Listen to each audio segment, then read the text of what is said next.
Hello everyone, welcome to the RKGIT e-learning channel. I am Tarun Agarwal, working as an assistant professor in computer science and engineering department of RKGIT Ghaziabad. मैं आपका स्वागत करता हूं इस computer network video series में। तो चलिए start करते हैं। कंप्यूटर नेटवर्क में हम कंप्यूटर को अभी साइड रखते हैं और पहले ये देखते हैं कि नेटवर्क किसे कहते हैं। नेटवर्क को हम दो हिस्सों में बांट सकते हैं, नेट और work. Net means a group of nodes connected to each other, यानी कि नेट एक नोड्स है, नोड्स का ग्रुप है जो कि एक दूसरे से कनेक्टेड है।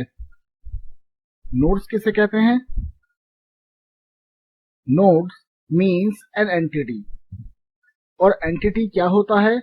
जैसे कि कोई भी पर्सन, ऑब्जेक्ट या फिर एक organization. And the second part work means these nodes are working together or communicating together। तो नेट प्लस वर्क, नेटवर्क क्या बना? एक पर्सन या ऑब्जेक्ट या फिर एक ऑर्गेनाइजेशन का एक ग्रुप जो आपस में वर्क कर रहे हो या कम्युनिकेट कर रहे हो। अच्छा, मान लो कि आपको एक सिम खरीदना है, तो आप एक शॉप पे गए। शॉपकीपर ने आपको दो तरह के सिम दिखाए, एक कंपनी एक्स का और एक कंपनी वाई का।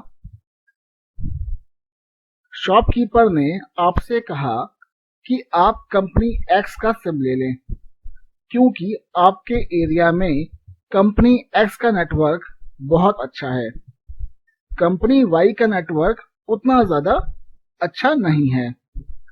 मतलब शॉपकीपर आपको ये बताना चाहता है कि कंपनी एक्स के टावर आपके एरिया में ज्यादा हैं, मतलब नोड्स ज्यादा हैं, और कंपनी वाई के टावर कम हैं कंपनी एक्स के मुकाबले।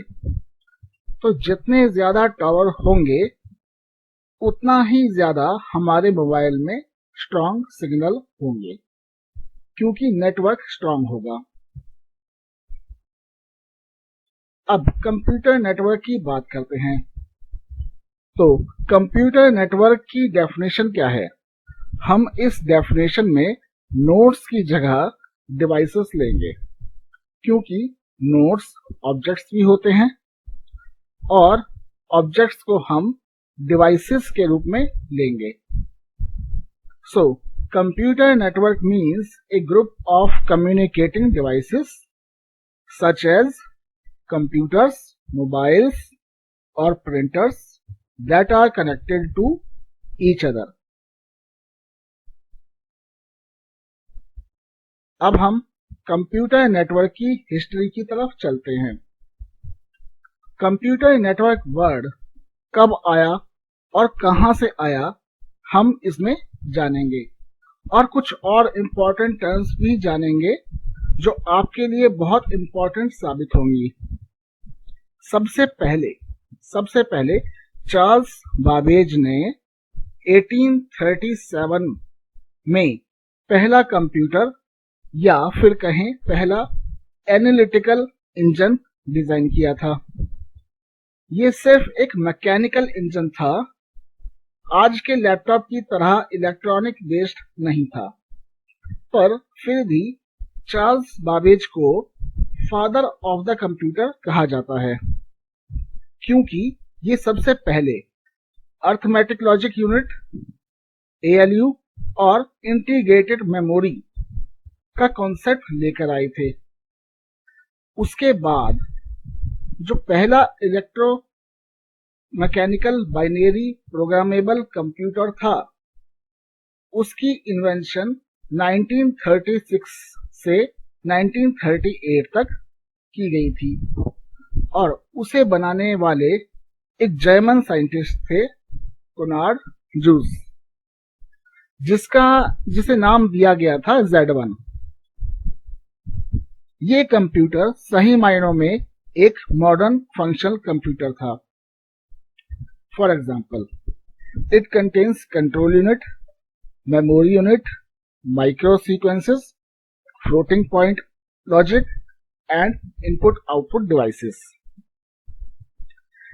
ये जो चार्ल्स बाबेज और कोनार्ड जूस की कहानी मैंने बताई, ये एक्स्ट्रा इंफॉर्मेशन है इस कंप्यूटर नेटवर्क कोर्स के लिए, लेकिन आपको पूरी हिस्ट्री समझ आ जाएगी। तो हमारा कंप्यूटर 1936 में आ गया था। अब कंप्यूटर बनाने के लिए हमें वापस 1960 में जाना होगा।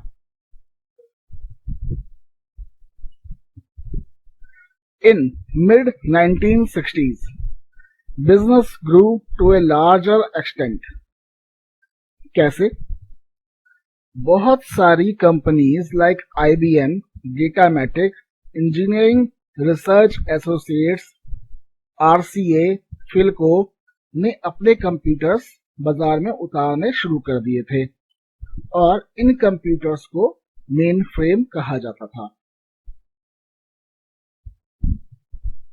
मेन फ्रेम कंप्यूटर्स का एक और नाम था बिग आयरन, क्योंकि ये बहुत लार्ज होते थे और जैसा कि आप डायग्राम में देख रहे हैं, एक IBM का मेन फ्रेम कंप्यूटर है।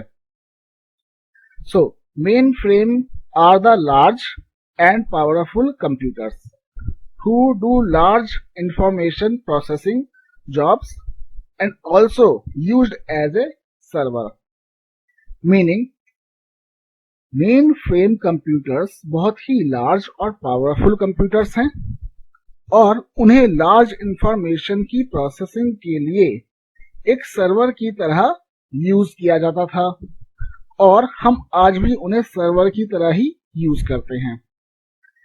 अगर आप किसी कॉलेज में पढ़ते हो या फिर आप किसी ऑर्गेनाइजेशन का हिस्सा हो, तो आपके कॉलेज या फिर ऑर्गेनाइजेशन में एक सर्वर रूम होगा और जिसके द्वारा नेटवर्क संचालित होता होगा। लेकिन पहले के टाइम में ये मेन फ्रेम कंप्यूटर्स काफी लार्ज स्पेस लेता था, पर आज के टाइम में वो लार्ज स्पेस काफी कम हो गया है, मतलब 10 to 20% of the previous large space. They are used by large organizations and government institutions for tasks such as banking, census, healthcare, retail, and also to the academics and research. इस slide में मैं आपको ये भी बता दूं कि main frame computers के अलावा भी काफी कैटेगरीज थी कंप्यूटर्स की, जैसे कि मिनी कंप्यूटर्स, वर्क स्टेशंस और पर्सनल कंप्यूटर्स। पर नेटवर्क की शुरुआत मेन फ्रेम कंप्यूटर्स से ही हुई थी।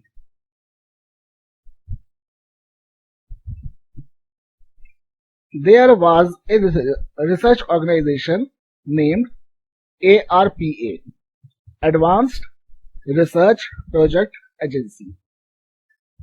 ये एजेंसी डिपार्टमेंट ऑफ डिफेंस के अंडर आती थी, in which mainframe computers were there. Means कि उस एजेंसी में मेन फ्रेम कंप्यूटर्स लगे थे। But the compiler are stand alone computers not connected to the network. This is an important question. What are stand-alone computers? तो stand-alone computers वो computers होते हैं जो कि नेटवर्क से कनेक्टेड नहीं होते हैं।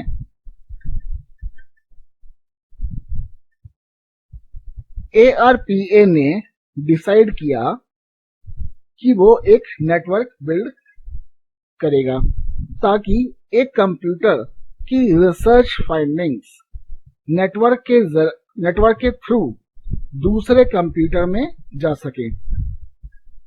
इससे उनकी एजेंसी के मेंबर्स अलग अलग जगह पर होते हुए भी नेटवर्क के थ्रू काम कर सकते थे।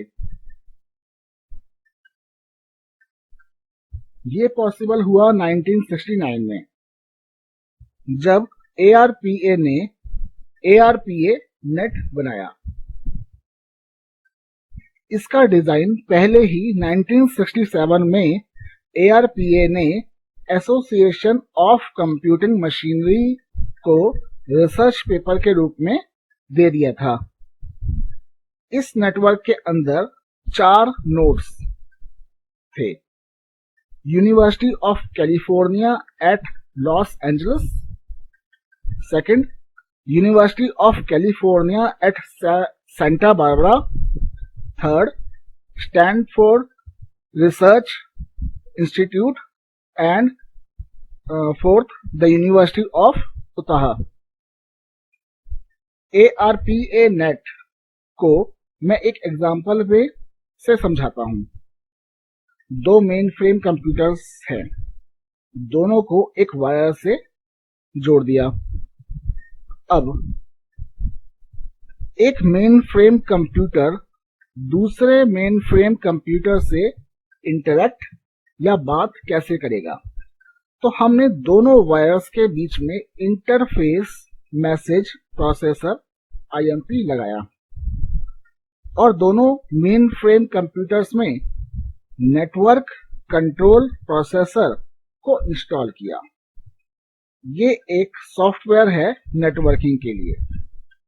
तो इससे नेटवर्क कनेक्शन एस्टेब्लिश हो गया। दोनों मेन फ्रेम कंप्यूटर्स, चाहे वो अलग अलग कंपनी ने बनाए हों, वो एक ही सॉफ्टवेयर का यूज करेंगे, नेटवर्क कंट्रोल प्रोसेसर।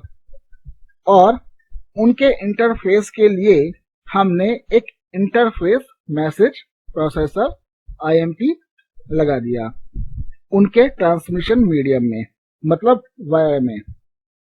तो इससे नेटवर्क रेडी हो गया। तो ये थी आज की स्लाइड। आगे हम पढ़ेंगे birth of internet. Thank you and by two all. मिलते हैं नेक्स्ट वीडियो में।